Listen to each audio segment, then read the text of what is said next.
This is John Martinka, and welcome to the Getting the Deal Done podcast series. My special guest today is Phillip Hogan, and he is the president and founder of Signing Services of America. Welcome, Phillip. John, thank you for having me. So, Phillip and I are going to discuss today his business and some of the tactics he has used to grow his company to what it is today. Before we start, and before Phillip gives a little introduction of himself, one of the things we found out in my background here is from the island of Antigua, and Phillip, you've got some connection to that part of the world. I sure do, John. And my paternal grandparents are immigrants from a small country in the islands, British West Indies, of named Montserrat. And Montserrat is the smaller island out of the three islands in that chain of islands. And Antigua is so like the mother island, and then you have Kivas, Nevis, St. Kitts, and then the smallest island is Montserrat. Right. Yep. And yes, and all of them as part of the British Commonwealth. Yes. Yeah. So we found that we had that in common, which is really interesting. So, Phillip, tell us a little bit about yourself and how you came to start Signing Services of America. Sure, I'd be happy to, John. And as I stated, my paternal grandparents are immigrants from the small island of Montserrat, and they were visionaries. And I say they were visionaries because they were the first set of individuals to migrate from the island of Montserrat into Harlem, 142nd Street and Lenox Avenue. And as a result, they created the migration trail for other Montserratians in our family to migrate from the small island of Montserrat into Harlem, and then the migration trail continued up into the Bronx, where many of the immigrants settled. My grandmother chose to settle in Harlem, but the other family members chose to settle into the Bronx. And so that's an example of have the visionary experience in our family by the the the immigrants, my grandparents realizing that they maybe wanted a better life or wanted a different life. And so therefore they came to America and they found a different life and a better life. My grandfather was a carpenter and my grandmother became a head chef for the New York City Public School District. And she also used to cook on the weekends, and family and friends would come over and eat and just enjoy the food from my grandmother. And her name was affectionately known as Aunt Rose. We called her as her grandchildren Ma, but she was affectionately known as Aunt Rose. And so the entrepreneurial spirit continued on from there, where my father became an entrepreneur and opened a very successful business. And his children, we worked in the business and learned really the ropes of how to build a business and how to attract buyers and not just buyers but customers. And then of course my uncle opened a business as well, and he did the same thing. So as children, my cousins and I would work within these two businesses because we were kind of like required to. It wasn't something we had an option to do, but we didn't see it as being work. We saw it as being a time to spend with one another. We had fun, we played games, but we also got some work done and we contributed. And so now here I am as a business owner who also had a vision. And my vision really came to me in 2016 when I purchased a car from out of state, and the the dealership sent a notary to my home to have me sign documents. It was the first time I ever heard of a mobile notary coming to somebody's house to get documents signed. So I was interested in wanting to start a business. I was employed with another company at the time, but I wanted to really break off and start a business. And so after speaking with the notary, I learned that becoming a mobile notary was something that didn't require a lot of my time.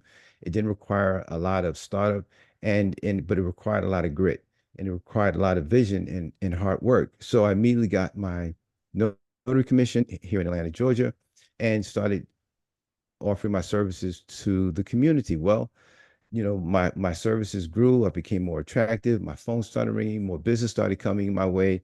And before you know it, in 2015, there was a title company in Florida that was doing a lot of business in Georgia, and they wanted to have a greater they wanted to have a greater competitive edge in Georgia, and they asked me, Philip, can you help us? I said, sure. What am I to do?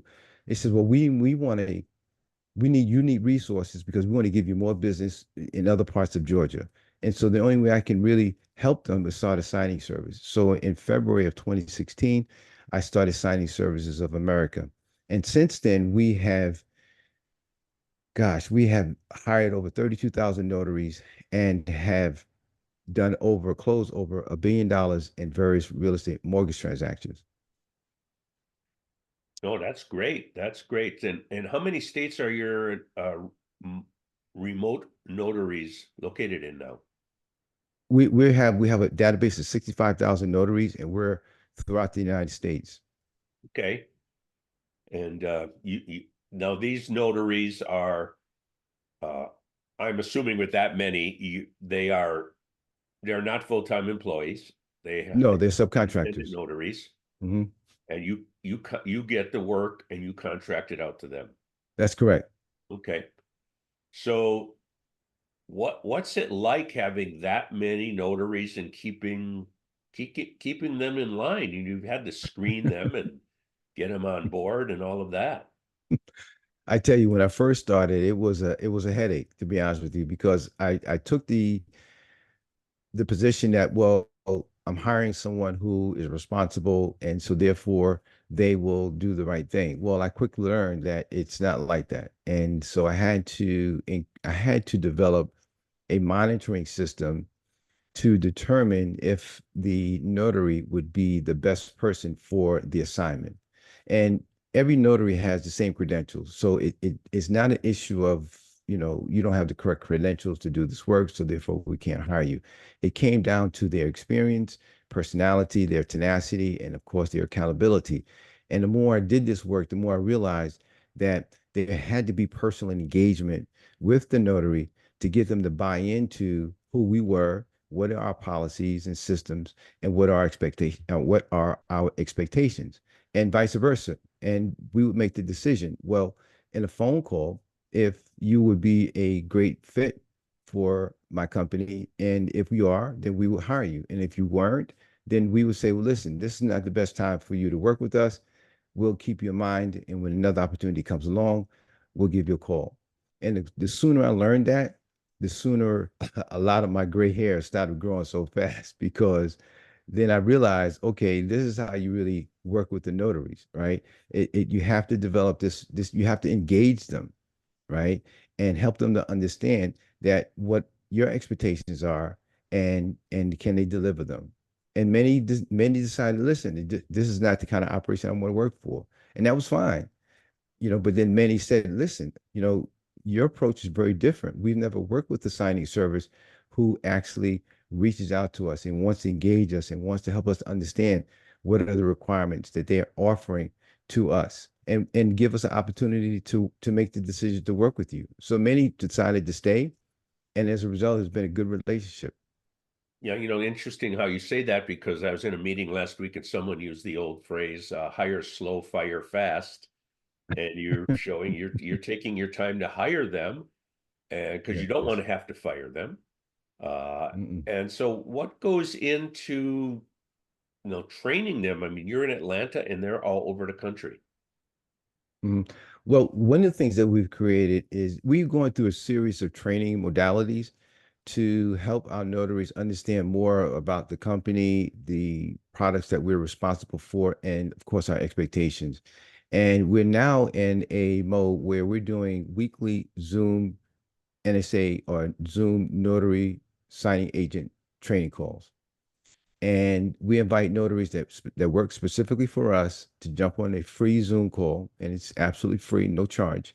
And I am the presenter, and we will go through issues that have come up with orders that we've done for the previous week. There may be errors, there may be good work, or there may be situations that notaries have gotten themselves into that I think are worth using as a training modality to help the notaries understand, listen, this is what happened to another notary. Let's avoid that from happening to other members of the signing community. And then of course, when we have new clients who send us new products, we'll do a screen share. We'll do a screen share during the Zoom call and literally go through a document to help the new notary, not the new notaries, but the notaries on the call to understand this is the document and here are the potential pitfalls that can occur when you get this file. And they've all found out that it's been so, so helpful because it gives them a little bit of a one leg up, if you will, to what to expect when they get a product from us. So what would you say sets your company, your remote signing, apart from others? I think that we are, my core principles, John, are I enjoy problem solving. And in my career, I am a social worker. I have a social work degree from Fordham and a master's in public administration from the American Public University. And so early in my career, I was a substance abuse counselor, and my role was to help people who were struggling with recovery to find and learn how to stay sober one day at a time. And so that was the beginning of me understanding that I really enjoyed helping people fix things. I really enjoyed helping people fix themselves. So although I'm not working in that industry anymore, I still have that passion to fix things. I still have that passion to help people work out situations or prevent problems because I've anticipated what this problem could be. So the service, the benefit that we really offer to our clients is being problem solvers, being proactive communicators, and being proactive thinkers. And I can give you a quick scenario. We had a file today that was the signers were in Puerto Rico. They buying a property in Ohio, and they were making the decision, they being our client was making the decision, well, what should we do? And I said, well, listen, we can simply go into our database, find a attorney who's a notary in Puerto Rico and help that situation get resolved. They were so happy because they were thinking that, oh gosh, they have to wait until the signer comes back home to get the document signed, and then that could delay things. And the signers, the buyers didn't want to delay things, and the client didn't want to delay things. So that's one of the things that we offer that our clients are really appreciative of, that we are problem solvers. Secondly, is that we're accountable. We're highly accountable. When we're closed on the weekends, on Sundays, and a client may have an order, they can send us the order and place it into our scheduling platform on Sunday, knowing that on Monday morning, when we come into the office, we'll immediately get onto that file and start processing it, looking for a notary. And it gives our clients 100% surety that they are working with a reliable, accountable team. So the two pieces that I think we really bring to the table that make us strong is that we're problem solvers and that we're highly reliable. Okay. Now, you've got all of these notaries, but you also have people Mm, that are not no well, they may not be part of your remote notary services, but they're in your office. mhm, Uh, what has been your experience with with getting good people and keeping them in mhm. those roles? Sure. And so it all starts for me, John, with the hiring process, right? Knowing what I'm looking for in an employee. And, everyone, in our work is that, clerical skills are really big, but there were other skills that I needed to ensure a potential employee had. And during the telephone screening, I'm feeling out, does this person have some of the skills that we're looking for? And then if they do, we advance into meeting in person. And then, but they're meeting with the staff. You understand that they're meeting with the operation managers, not me. And so the operation managers are given an opportunity to determine if someone who is applying for a position can really fit into the system. It's not so much about, having the skills and the knowledge. It's about being able to fit into our system. And if they can fit into our system, then that person is advanced to then meeting with me, and I make the ultimate final decision. And in doing so, what have we accomplished? One, that we have increased the confidence, the empowerment, and the comfortability of the employees by involving them in the hiring process. We've also been able to help the potentially new employee understand, well, wow, this place is allowing operation managers to be involved in the hiring process. And what we found is that when the person is finally brought on board the day they start, the operation managers and the new employee have such a beaming smile because they both realized they knew one another and that these two people were the operation managers were responsible in bringing aboard this individual. So then we create some kind of accountability, right? So that's one of the values that is important and exist in the culture of Signing Service America, that everyone has to be accountable to who? To our client, not me, not the company, to our client. And so this person, this new employee is coming into the company and going through the process of realizing that how important accountability is. And what has happened is that we have been able to minimize staff turnover because the existing staff are being or given opportunities to be involved in the hiring process and the training process. And then the new staff are realizing that, hey, I got to look good because this individual is the person who helped me come aboard. And so, and then of course, what we do is weekly trainings because we work with so many different clients and every client has different products. It's important that the in-office staff are trained in terms of understanding not only the documentation, but also our clients, right? I help the staff understand the importance of listening to our clients and understanding what it is that they're saying and how they're saying it. Many times, if you listen to how a person's saying things, you really get to the heart of what it is that they're saying. And then finally, we do evaluations. We do 6-month evaluations and we help people to understand that, listen, these are the areas that you're doing good in. These are the areas that you need improvement in, and these are the steps that we want to help you to improve in these areas so that you will become a robust, happy, content client. And as a result, staff turnover is very, very low. Okay. So you mentioned before title companies. Hmm. I I'm assuming they're a big part of your business with notaries and real estate. How do you find customers? I mean, your customer's actually the company that needs something signed. Hmm. How do you find them nationwide? What kind of marketing do you do?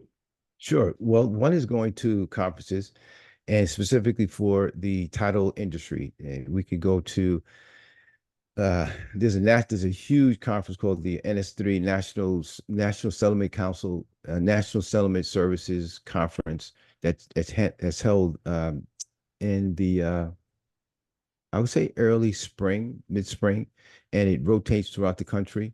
And then we also go to what's called land title associations, which are more localized. Those associations are generally state and Florida, Tennessee, Texas, Maryland.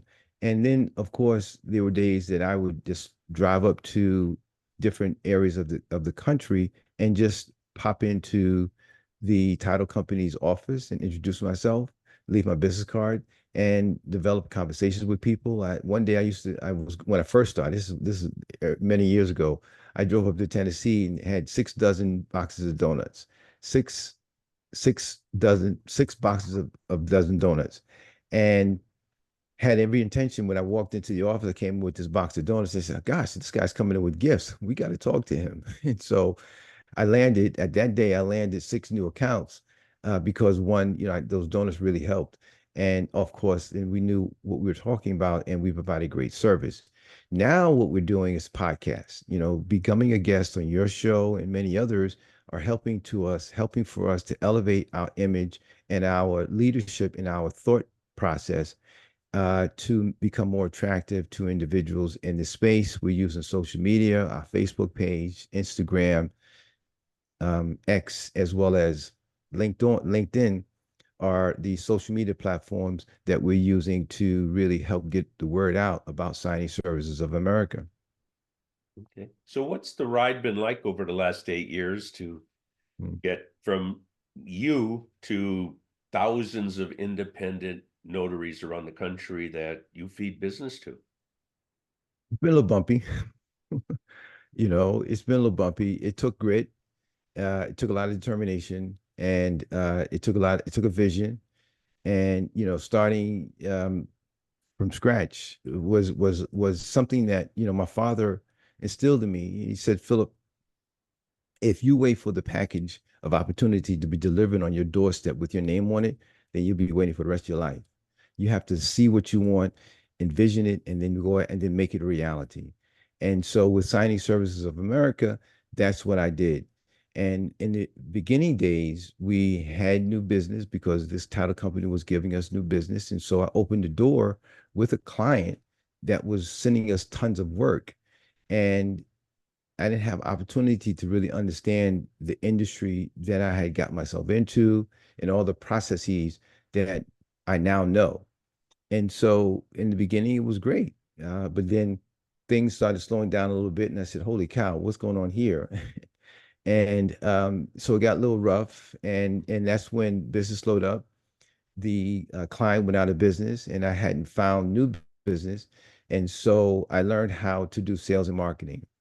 And then in 2019, I went to this conference, the NS3 conference in Arizona, and met some people, and those individuals started sending us business.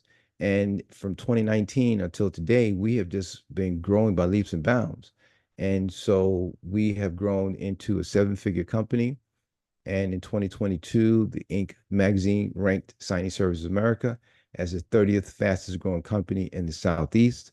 And we've accomplished that because one, making the mistakes, two, minimizing the damage of those mistakes and not repeating those mistakes.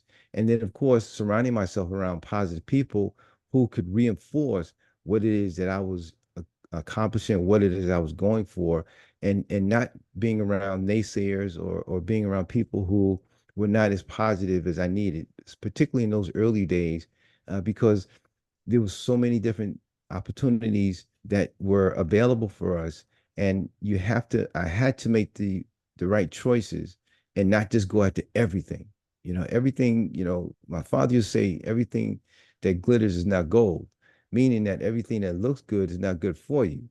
So I had to really slow down and really analyze what was being presented before me and make the decision as if that was really good for us at that time, or is that something that, what, we should put onto the table for a later time? But meanwhile, what are some of the other things on the table that are immediately for us, and then go after those?